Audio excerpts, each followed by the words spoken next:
Olha, eu nem sei como qualificar aqui, ó. Olha a lista que eu fiz, ó. A lista que eu fiz do André Matarazzo. Eu queria dizer de cor, porque ele é muito amigo meu, mas como é que eu vou decorar isso? Vereador, secretário de Cultura, secretário de Coordenação das Subprefeituras, subprefeito da Sé, secretário municipal de quê? Nem sei mais o que é isso De aqui. serviços De também. serviços, de serviços. E por aí afora. Chefe da comunicação do governo Fernando Henrique. Embaixador do Brasil em Roma.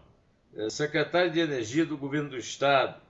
Presidente da CESP, Centrais Elétricas de São Paulo. Secretário de Política Industrial. Foi aí que eu conheci o André. Eu É. trabalhava com o Zé Eduardo Andrade Vieira, que era o ministro da Indústria e Comércio, e o Zé Eduardo nomeou para a Secretaria de Política Industrial e nós nos conhecemos aí.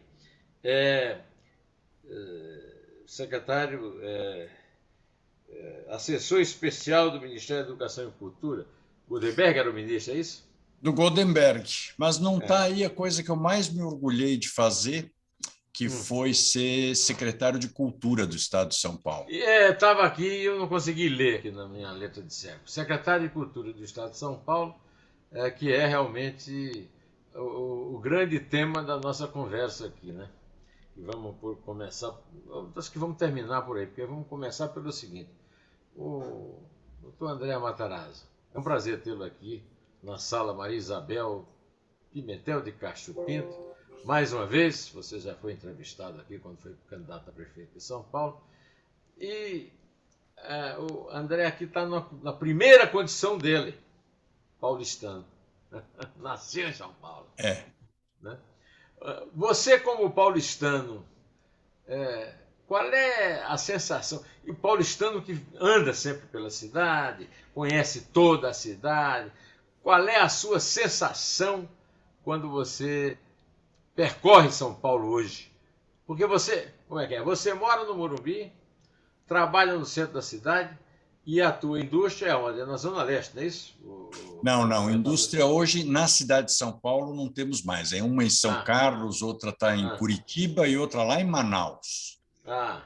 Então, de qualquer maneira, você tem que andar muito, de Morumbi até o centro. Não, claro, é uma, E, você atravessa a cidade, né? Mas mesmo assim, Zé Neumann, e disso que você está falando, para uma cidade da dimensão de São Paulo, esse é um trajeto, eu diria, quase curto, né?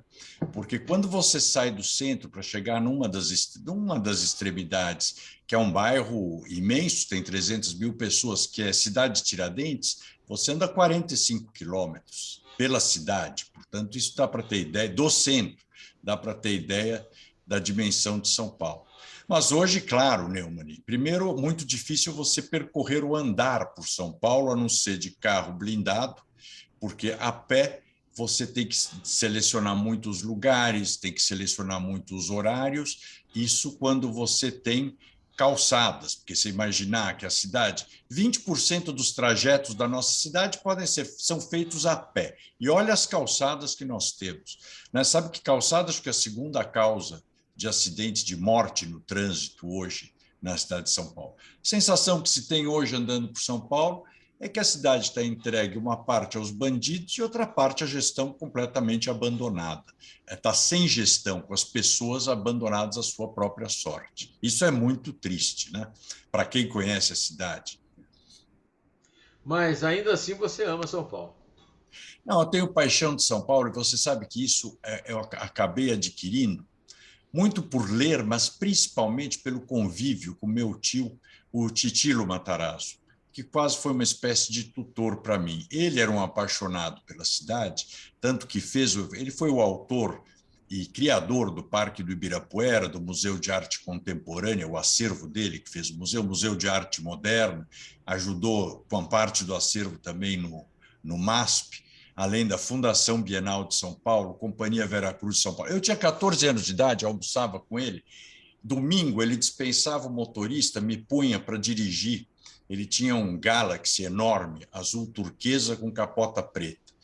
e me fazia sair da Avenida Paulista. A gente ia, descia 23 de Maio, circulava o Ibirapuera, que ele tinha paixão, depois andava pelo resto da cidade, me contando as histórias de cada um dos lugares, desde o Piqueri, onde o tio dele tinha a chácara, e imagina, minha família até nos anos 80, Maria Pia morava lá, tinha criação de búfalos para fazer mussarela. Estamos falando do Tatuapé, né? E quando eu era pequeno, nós saímos de casa a pé, eu morava do lado da Igreja Perpétuo Socorro, pertinho do que é hoje a Faria Lima, na época chamava Rua Iguatemi. Saía de casa a pé, atravessava a Rua Iguatemi, que era de paralelepípedo, você deve lembrar bem, tinha que tomar muito cuidado com um negócio que chamava-se papa-fila, que era uma espécie de uma carreta com uma carroceria de ônibus, que era o transporte público da época. E íamos numa chácara, que era das minhas primas, da Graziella e da Cláudia, onde a gente criava uma onça pintada, você imagina, num grande viveiro. No Essa perímetro chácara urbano de São Paulo. era Era no perímetro urbano? Na Rua Iguatemi, onde hoje é hoje é a Avenida Brigadeiro Faria Lima. e onde hoje é o Shopping Center Iguatemi. Elas venderam, tivemos que tirar a onça em 66 para colocar o shopping Iguatemi. Então, você vê como que São Paulo expandiu. E nesses passeios, nessas viagens, o meu tio de tiro dizia sempre, uma vez perguntei por que ele tinha doado toda a coleção de obras dele. Falou, porque nós temos que retribuir às pessoas dessa cidade que permitiram que a gente construísse tudo isso. Isso me marcou muito. Então, eu passei e realmente eu agradeço todos os dias a família que eu tive, o privilégio de ter nascido numa família assim, e de poder ter conhecido e ter as oportunidades que eu tive. E aprendi aí a adorar São Paulo, me apaixonei. E quando fui para a prefeitura, posso te dizer que aí eu conheci a cidade por dentro, nas suas entranhas, nos seus problemas, mas também nas suas belezas e no seu potencial, né? E posso te assegurar, São Paulo é apaixonante. E quem descreveu lá bem foi o seu amigo Chami, Mário Chami, naquele livro que você me recomendou, a São Paulo dilacerada, né? Paulicéia dilacerada. Paulicéia dilacerada. Que é um título que é uma remete a hoje. É uma paródia de Paulicéia Desvairada, dos modernistas de 22. Que remete a hoje. Fazendo 100 anos. Infelizmente, remete a hoje. Então, a cidade não precisaria estar como... Ao contrário, São Paulo é uma cidade que tem dinheiro, então essa desculpa de que não tem... A cidade está, se você olhar o orçamento da cidade, dia 30 de maio, ela estava com 30 bilhões de reais em caixa, né? 18 ou 20 bilhões livres para gastar e investir como quiser. E você vê toda essa população de rua abandonada à própria sorte, as ruas arrebentadas, calçadas quebradas, a sujeira que a cidade está. Isso entristece, eu tenho certeza, todos os paulistanos e todas as pessoas que moram em São Paulo. Eu costumo dizer que o paulistano é aquele que veio para cá e adotou São Paulo como sua cidade, né?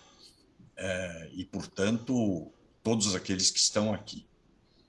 Eu tenho aqui a prova do que você está falando, dos buracos de São Paulo. Esse dedo aqui ficou nessa situação, depois de um longo tratamento, né, melhorou muito, numa queda que eu levei num buraco de uma calçada. Eu tenho 71 anos agora, essa época eu tinha 69, e estava andando, empurrando o carro do meu filho, que você conhece, de 3 anos agora, o Arthur. E aí caí numa calçada e tem aqui essa marca que comprova o que você fala da calçada assassina de São Paulo. Nasci em Uiraúna, no sertão da Paraíba, como ex-prefeita Luísa Erundina, mas sou cidadão paulistano, graças ao senador Kiko Formiga, filho do Euríclides Formiga, que foi quem me iniciou no jornalismo na Folha de São Paulo. Amo São Paulo, amo a São Paulo de Mário de Andrade, outro Mário. E o Mário Chami dizia, dos Mários o menor, porque o Mário Chami era baixinho, né? Mas o poeta de São Paulo, o grande poeta de São Paulo, e o grande momento de São Paulo é a Semana da Arte Moderna de 22, e nós temos o Mário de Andrade, o autor de Macunaíma, junto com o Guimarães Rosa, o melhor romance brasileiro do século XX, mas temos uma cidade completamente desfigurada. Por exemplo, ultimamente, você sai de carro, seu carro é blindado, mas você, à noite, quando você sai à noite, você vai, digamos, ao Teatro Municipal, sai de sua casa, você encontra alguma rua iluminada com iluminação pública, Ângelo Andréa Matarazzo? Não, a gente tem um problema em São Paulo que eu, quando estava na prefeitura, comecei a corrigir e que é muito engraçado. Você repara as praças, você tem esses postes altíssimos, 20 metros, 18 metros, todos os postes acima da copa das árvores. Ou seja, a luz, quando acende, acorda o passarinho, mas não ilumina embaixo. É absurdo. E depois você repara também uma coisa engraçada, a iluminação pública, ela enfatiza a rua em si, quando a iluminação devia estar em cima da calçada, prioritariamente, até porque as ruas, os carros iluminam, né? Então, você tem esse problema, mas essencialmente hoje a falta de manutenção. Muita luz apagada, a justificativa sempre é que roubam fios, e roubam mesmo, infelizmente, mas na minha época também roubavam. Você tem que estar a tempo, tem que ter agilidade para recolocar rapidamente. E São Paulo, Neumann... E roubam, porque não tem segurança, porque não tem polícia, porque se tivesse polícia não roubavam. Não tem guarda municipal.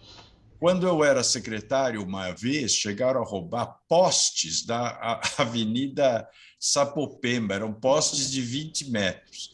Não, roubam, em São Paulo, tudo que for metal roubam e tudo que for vidro quebram. Então, você tem que estar atento a isso. Na administração pública, é uma componente que você tem que levar em conta. Portanto, é isso. Você tem que ter fiscalização permanente de algumas coisas. Por exemplo, quando chove muito, você tem pontos de alagamento críticos em São Paulo e que precisam de bombas de sucção. Então, no Anhangabaú, por exemplo, eu me lembro, no primeiro mês que eu estava na gestão, caiu uma chuva, aquilo alagou, foi uma tragédia. Aí eu falei, mas e as bombas? Roubaram os fios. Então, o que eu tinha? Eu tinha os chamados homens-bomba. Eram 7 caras que circulavam a cidade todos os dias, eles iam em todas as bombas, fazendo chuva, sol, o que fosse, para ver se elas estavam em ordem, funcionando. E essa coisa da roubo de fio, tinha um trabalho junto com a PM que nós fazíamos, né, de colocar o mapa de criminalidade junto em cima do mapa da iluminação pública. Você sabe que regiões escuras são muito mais propensas a roubos, estupros e outras coisas.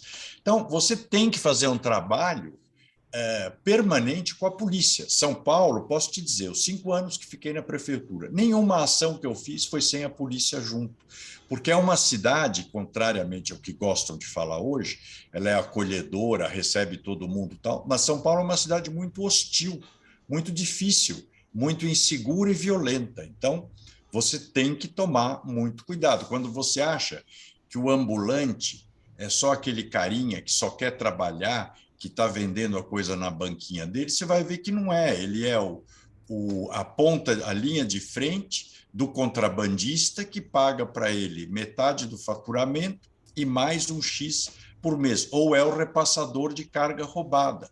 Então, não é ou é o agente da rua do traficante de entorpecente. Não, mas muito. Isso eu me lembro quando eu estava na prefeitura, nós pegamos alguns carroceiros que faziam isso. Embaixo da carga de reciclado, que era uma carga reciclada fixa, embaixo eles traziam a droga, levavam droga do Centro Velho para a Cracolândia e da Cracolândia traziam o contrabando dos muambeiros. Era o Sedex do traficante, vamos dizer assim. Então, você tem que tomar muito cuidado. O que falta para a gente voltar a ter a São Paulo do Mário de Andrade, vamos dizer assim, você tem que ter uma gestão com pessoas, esse é um ponto fundamental, que primeiro gostem da cidade como se mais do que qualquer coisa, que queiram ser prefeitos e só prefeito da cidade, que a coisa mais importante que tem é você ser prefeito da sua cidade, não tem nada mais importante que isso. E que tenha conhecimento de gestão pública, que queira fazer, porque se você tem que pensar na população, Se você começar seu trabalho pensando na próxima eleição, que é o que acontece com os políticos de hoje, você está frito, porque não tem descanso na administração de uma cidade como São Paulo. É 24 horas por dia. Você sabe melhor do que eu, você mora numa região que tem muita vida, e a cidade durante o dia é uma, durante a noite é outra, e durante a madrugada tem mais uma também. São populações muito diferentes, muito diversas, todas interessantíssimas. E todas usam a cidade. Portanto, você tem que ter cabeça e espírito para 24 horas por dia. Eu tinha plantões na madrugada, porque como é que você pode ter a prefeitura fechada durante a noite com uma vida cultural, uma vida riquíssima noturna como tem São Paulo, né? Então, e a gente tem que voltar a ter isso. São Paulo tem que ser um lugar que você possa caminhar na rua. Nova York, que é uma cidade do tamanho da nossa, você consegue andar na rua, sair à noite. Londres, você sai à noite, você anda Mas na em rua. Nova York passou por uma tolerância zero, né? Claro, mas por que era uma cidade violentíssima. Por que nós não podemos passar por uma tolerância zero, como nós tínhamos quando eu estava na prefeitura, na época do Serra e da época do Kassab? Eu me lembro, eu era apedrejado todo dia pela imprensa. Todo dia, editoriais e não sei o quê, papapá. Só que não tinha Cracolândia na minha época. A gente conseguiu controlar aquilo para, no máximo, tinha 150 pessoas, 120 pessoas. Agora, era duríssimo. Toda madrugada eu estava lá. Toda santa madrugada. Chamava o pessoal do lixo, chamava a polícia. Agora, gostava, alguém me falava, mas isso é exaustivo. Para mim, não. Era que nem jogar uma partida de golfe 24 horas por dia. Para quem gosta, é um lazer. Você está cuidando daquilo que é seu, que é a sua cidade. E São Paulo poderia ser... Você vai para a periferia, Neumann, tem uma vida riquíssima. São Miguel Paulista, quando você vai lá hoje para a Chácara Biacica, que a gente transformou num parque, puxa, uma capela de 1.600, que quando eu tinha 20 e poucos anos, era a casa de uma namorada minha, uma chácara de uma namorada minha, que me lembro que me chamava a atenção, porque era uma igreja de 1680 que tinha sido transformada em casa, e o avô dela, que era português, mandou fazer uma azulejaria com o descobrimento do Brasil, que revestia a casa da frente da casa. Uma beleza. Está lá hoje recuperado, restaurado. Você vai para Parelheiros, a região dos lagos, os parques que nós fizemos lá, devolvemos a Avenida. Tem vida e tem cultura, principalmente. Tem uma vida cultural dos jovens. Você vai nas fábricas de cultura, você percebe isso. Talentos incríveis que só precisam um pequeno empurrão para serem descobertos, e todos apaixonados pela cidade. Todos fazem cultura pela cidade. André, a sua maior fã aqui em casa é a dona Maria Isabel Pimentel. Obrigado. Que eu chamo o André de embaixador, que era embaixador em italiano, mas a Isabel chama de príncipe. Muito obrigado. Pelo jeito. E a Isabel disse para mim, não me vá fazer uma entrevista com a André e falar só de São Paulo. E eu disse, sim, nós estamos falando de São Paulo. São Paulo é a cidade mais rica, mais populosa do Brasil. E isso se reproduz de forma muito pior em outras cidades. Por exemplo, o Rio de Janeiro. Quando você fala no amor à cidade, eu me lembro de uma história maravilhosa que eu testemunhei, que foi o seguinte. Eu fui com o nosso ex-chefe, José Eduardo Andrade Vieira, visitar Roberto Marinho. A vista da janela do Roberto Marinho é a coisa mais deslumbrante do mundo. A Lagoa Rodrigo de Freitas. Aí o Roberto Marinho contou para nós. Primeira vez que o Brizola foi visitá-lo, Brizola, governador do estado do Rio, sentou-se de costas para a janela. Aí ele disse, esse camarada vai poder governar uma cidade que ele não gosta nem de ver, nem de olhar. Então esse é o problema principal, o começo de tudo, né? O amor do gestor pela gestão. Não, e pela cidade, pela vida da cidade. Você falou essa coisa das janelas, eu tenho uns tios que moram em Nápoles, o Bubi Leonetti, que você conhece. E ele, na casa da mãe dele, que é no topo do morro, um lugar lindíssimo, a mãe dele era uma artista. E ela tem uma janela que ela pôs uma moldura, é uma janela que você enxerga o Vesúvio, inclusive, é uma beleza. Então, ela põe a moldura embaixo, na legenda do quadro, tem a mais importante obra dessa casa. E, efetivamente, é isso que eu digo, é o amor pela cidade, um pouco essa descrição que você está fazendo.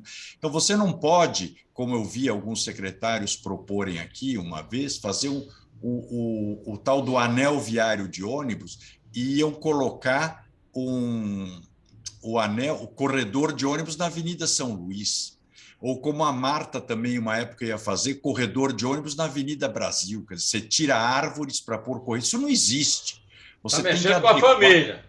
Tá mexendo. É, A dona Marta foi casada com um primo seu, Eduardo fui casada Matarazzo com o primo Grissi. meu, não. E eu fui candidato a vice dela já Pois é. uma vez. É, Então, é. mas, enfim, as pessoas erram, acertam, mas também erram e erram muito, né? Então, eu acho que você tem que levar em conta, tem que conhecer história, tem que saber a história da cidade, porque aí você não vai fazer certas coisas. Você tem que conhecer outras cidades do mundo para você ver que tem soluções que te permitem compatibilizar a modernidade com a tradição. Basta ver Tóquio, basta ver Roma, né? Eu voltei de Roma agora, você tem lá uma cidade que está há 2000 anos e, no entanto, com uma vida normal. Agora eles fizeram tá um desastre, porque também puseram uma gestão, já teve a gestão do Cinque Stelle, abandonou a cidade. Eles liberaram patinetes. Você imagina Roma com patinetes naquelas ruas de paralelepípedos estreitinhas e que as pessoas largam aonde querem. Hoje os caminhões não entram mais para fazer limpeza, portanto a comida dos restaurantes que estão todos nas ruas ficam pelo chão, o cheiro fica uma coisa horrorosa, ou seja, é um ciclo vicioso. Você não pode errar na administração. E sabe a coisa mais importante, Neumann? Quem mais gosta da cidade é quem mora nela, normalmente. E quem mais conhece as prioridades e os problemas de um lugar é quem mora ou quem trabalha naquele lugar. Então, a minha gestão eu pautei muito por ouvir as pessoas. Cada rua tem suas características e os moradores te dizem na hora qual a solução para os problemas. É muito interessante, inclusive porque morador normalmente tem solução mais econômica que o poder público, né? Então, você ouvir as pessoas é muito interessante. Não adianta fazer um plano para São Paulo, um plano de não sei o que para São Paulo, porque é o seguinte, Santa Cecília é diferente de Higienópolis, que é diferente do Pacaembu, que é diferente da Vila Medeiros, que é diferente de Guaianazes. Não adianta, e com populações diferentes. Você sabe que Guaianazes tem uma concentração enorme, por exemplo, de cearenses. É muito interessante, né? A boa parte dos É, cozinheiros de o São bom Paulo exemplo, estão lá. o bom exemplo é o Brás, Brás, Bexiga e Barra Funda, que era um livro do Antônio Alcântara Machado, era sobre colônias italianas. E hoje o Brás é uma colônia nordestina, Ou sobre japonesa. ou japonesa, e É, é um grande centro comercial popular. Mas claro. eu queria te dar um exemplo que você falou, o exemplo de Chicago, porque eu sou um grande admirador de Chicago, da beleza de É uma Chicago, beleza. Beleza. porque Chicago foi a capital mundial do crime. É E, isso. e hoje Chicago é uma cidade belíssima. Aconteceu com Chicago o contrário do que aconteceu com Roma. E então isso pode acontecer no Rio de Janeiro, por exemplo, que nós já citamos aqui o exemplo do Roberto Marinho, e eu frequento muito o Rio, sou um apaixonado pelo Rio de Janeiro, e no entanto o Rio de Janeiro eu fui para agora recentemente para a posse do Zé Paulo Cavalcante na academia, fiquei num hotel a 2 quarteirões da academia, eu ia e voltava de táxi, porque não dá para andar a pé em 2 quarteirões no centro do Rio. Então, mas você sabe que nós aqui em São Paulo, se não cuidarmos muito, estamos no mesmo caminho do Rio de Janeiro. A diferença é que o Rio de Janeiro ele está espremido entre o morro e a praia. São Paulo é radial, você vai indo para os lados, então você não percebe tanto. Mas olha o quanto o crime organizado vem ocupando a cidade. Eu, ano passado, ano retrasado, pela primeira vez numa campanha eleitoral, fui cercado na favela de Paraisópolis, não me deixaram entrar, que eu tinha que pedir para o chefe. Onde que eu vou pedir para o chefe para entrar num bairro da minha cidade? Que é isso? Imagina se você viu esse escândalo que nós estamos vendo, aliás, dos ônibus aqui de São Paulo, né, do crime organizado entrando no transporte público, já vem acontecendo há tempo. Nas drogas, você deve ter lido nos jornais, para mim me chocou, quando eu li no jornal que relatado assim, crime manda Cracolândia mudar de lugar. E ela mudou. Mudou. Eu achei aquilo. E o Não, próprio e a polícia já, foi lá, encaixotou todos então, e aí mudou. Quem foi mudou. obedecido não foi a polícia, foi o chefão criminoso. Isso. Mas No lugar mais nobre de São Paulo, não tinha o Palácio de Campos Elíseos, Campos que Elíseos. foi sede do governo de São Paulo. Isso, que eu restaurei quando era secretário, a ideia era fazer um museu casa, para reproduzir lá como é que se morava na São Paulo daquela época. Agora, você repara que nem a imprensa, nem ninguém se indignou de ler essa coisa com essa naturalidade. Crime manda e Cracolândia troca de lugar. E ela trocou e ninguém falou mais nada. Então, resolver Cracolândia do jeito só com a polícia não vai. É muito importante a polícia. Mas ela sozinha, a polícia paga um preço caríssimo, porque é criticada o tempo todo, mas ela faz o papel dela. Quem não está fazendo é a prefeitura e o Estado, que é tomar conta daquelas pessoas. Neumann, você anda pela Praça da Sé, você deve ter visto, não dá para andar mais, mas se você passar, você tem uma população de rua hoje largada à própria sorte na cidade. Ninguém está cuidando disso, e é obrigação do Estado cuidar. É obrigação do Estado e tem solução, porque nós já fizemos. Em linhas muito rápidas, é alugar todos esses pequenos micro-hotéis e pensões que tem pela cidade inteira e dar abrigo para esse pessoal. Os donos de pensões e hotéis vão ficar agradecidos, porque vão voltar a operar, já que a pandemia fechou eles 3 anos, e você põe as pessoas para dentro, pelo menos no frio, né? E consegue dar um atendimento. Além isso, os não dependentes químicos. Os dependentes químicos, o tratamento adequado, que é tratamento médico. André, nós começamos falando no Conde Francisquinho, no Titilo. Vamos terminar também falando dele, porque é uma coisa positiva. Né? Tem uma coisa positiva em São Paulo, apesar de eu ter achado a última Bienal uma porcaria, viu? Desculpe, você não. Mas você nem precisa comentar o meu comentário. Mas o tio Titilo, ele criticava várias bienais que ele mesmo fez. É o que ele falou, são os ciclos da arte, infelizmente. Pois é. Mas aí vamos. Primeira Bienal, que é uma bela herança, né? Depois, me lembro de ter ido muitas vezes, quando você foi secretário de Cultura, à Sala São Paulo. Eu acho uma grande herança do Mário Covas. Eu nunca me dei muito com o Mário Covas, mas tenho que reconhecer que ele foi um grande governador. Dia desse encontrei com o João e a Patrícia Mello na padaria Aracaju, e nós falamos sobre isso. Né? A Sala São Paulo é uma obra maravilhosa, e nós devemos ao Mário Covas e ao João Nesch, né? Eu queria só que você, nós estamos já sendo alertados que o tempo está acabando, né? Eu queria só que você desse um tom de otimismo na possibilidade de uma cidade que não está conseguindo mais fazer cultura popular porque a violência não deixa, uma cidade que ainda tem a Fundação Bienal, que ainda tem o Teatro Municipal e ainda tem a Sala São Paulo. Vou te dizer, Neumann, não. Por que eu sou otimista? Você olha o exemplo de Roma. Ela está 2000 anos, de certa forma, decadente, mas está lá, firme e forte, um dos pontos de maior recepção de turismo do mundo. E você disse 2 cidades que são exemplos nesse sentido. Chicago, que foi das cidades mais violentas do mundo, ela não é uma paz total, mas é uma cidade deslumbrante hoje, agora com uma polícia duríssima, em Nova York. Onde você tem obras de arte caríssimas na rua. Então, nas esquinas. E nada acontece com essas obras de arte. Então, eu acho que São Paulo, mais do que todas essas coisas que você falou, São Paulo tem os paulistanos, as pessoas que estão aqui. Porque aqui, meu bisavô veio para cá, Zé Neumann, Francisco Matarazzo mudou para a cidade de São Paulo em 1900, veio de Sorocaba para cá, e o André veio logo depois, também fechou os negócios em Sorocaba e veio junto. Se instalaram na Paulista. E ele dizia o seguinte: cheguei numa cidade muito interessante, tem 100 e poucos mil habitantes, 70% deles imigrantes. E aí você completa, Neumann, olhando, São Paulo foi feita por esses imigrantes italianos que vieram fugindo da fome, das dificuldades, das guerras, dos libaneses fugindo de guerras, dos japoneses que não cabiam mais lá, empurraram eles para cá, e depois dos nordestinos, que você anda pela periferia de São Paulo, você fala com as pessoas, é fascinante. Um chegou com 12 anos, 10 anos, 5 anos, sozinhos, ficou na casa do amigo do filho de não sei quem e fizeram a vida sozinho, porque era gente que tinha tutano. Esse é o ponto e é o que faz a diferença. Ninguém veio para São Paulo buscar qualidade de vida.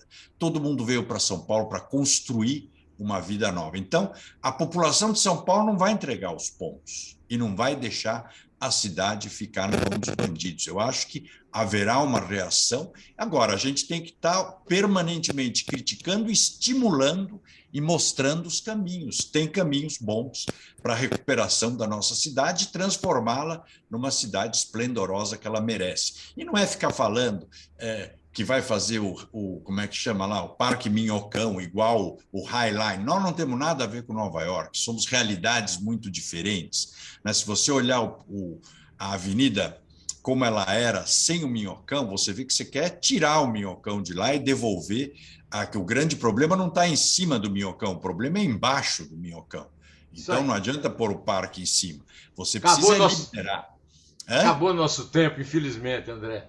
Acabou nosso tempo, mas nós é isso. Mas nós vamos voltar. Foi uma entrevista maravilhosa e eu vou voltar. Por enquanto, nós vamos ficando por aqui. Eu gosto de ver o seu olho como brilha quando você fala de São Paulo. Isso é a coisa mais bacana de ver, para ver que paulistano é quem mora aqui. Não, eu sou cidadão paulistano, graças ao Chico Formiga. É isso aí. Eu sou cidadão paulistano, apesar de ter nascido em Uiraúna. Sou seu conterrâneo, Ângelo Andréa Matarazzo. É um prazer ser seu conterrâneo, seu amigo, Príncipe. Muito obrigado pela entrevista, André. Obrigado, Neumann. Um beijo na Isabel e no grande Arthur, no rei Arthur. E um beijo na Sônia e toda a filharada. Obrigado.